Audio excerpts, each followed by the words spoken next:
Assalamualaikum warahmatullahi wabarakatuh. Nama saya Sri Devi Parapat, mahasiswi Ekonomi Islam UIN Sumatera Utara, dengan dosen pembimbing lapangan KKN DR 131 Bapak Dr. Muhammad Aswin MAP. Di video kali ini, saya akan membahas mengenai pertumbuhan ekonomi di tengah pandemi. Sebelumnya, tahukah kamu pandemi?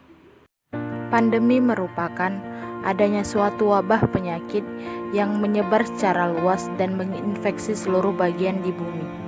Sejak 11 Maret 2020, pandemi COVID-19 ditetapkan WHO sebagai pandemi terbesar di seluruh dunia. COVID-19 merupakan wabah berjenis coronavirus yang pertama kali ditemukan pada kota Wuhan, China. Adanya COVID-19 tidak hanya berdampak buruk terhadap aspek kesehatan, namun juga berdampak negatif kepada aspek perekonomian. Hingga kini, perekonomian dunia terancam mengalami resesi, termasuk Indonesia.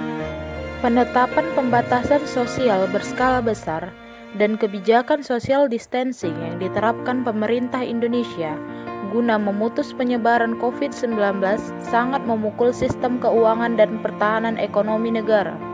Hal ini terlihat dengan meningkatnya jumlah angka pengangguran. Selama masa pandemi, angka jumlah pekerja yang dirumahkan dan di PHK sudah mencapai 6 juta orang. Dan angka ini diprediksikan akan terus bertambah seiring dengan merebaknya wabah COVID-19. Kemudian meningkatnya inflasi. Permintaan turun akibat pandemi dan berkurangnya pendapatan menyebabkan kenaikan inflasi yang sangat signifikan.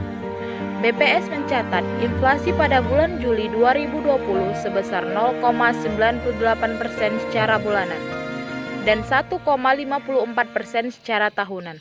Yang sebelumnya bulan Juni 2020 1,96% secara tahunan. Melemahnya ekspor. Baik ekspor maupun impor sedang mengalami penurunan. Pandemi COVID-19 membuat pertumbuhan ekonomi mitra dagang tertekan, yang disebabkan gerak ekonomi terbatas akibat PSBB, pelemahan daya beli dan penurunan permintaan.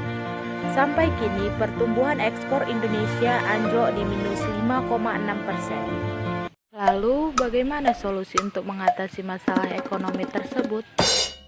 Di masa pandemi, sudah saatnya digital marketing menjadi solusi cerdas untuk pulihkan perekonomian, agar aktivitas yang semula terhenti karena PSBB dapat berjalan dengan lancar. Bagi para pelaku bisnis dapat membuka layanan belanja dari rumah dengan memanfaatkan berbagai sosial media yang ada.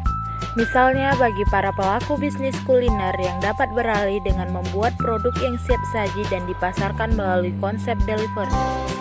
Di masa pandemi, para pelaku brand atau pembisnis harus bijak dalam mengalokasikan dana campaign-nya dengan memanfaatkan digital marketing yang dapat diakses di seluruh Indonesia, bahkan kepada mancanegara. Seiring berjalannya waktu, diharapkan perekonomian Indonesia akan berjalan seperti biasanya, dan situasi pandemi COVID-19 juga akan segera berakhir.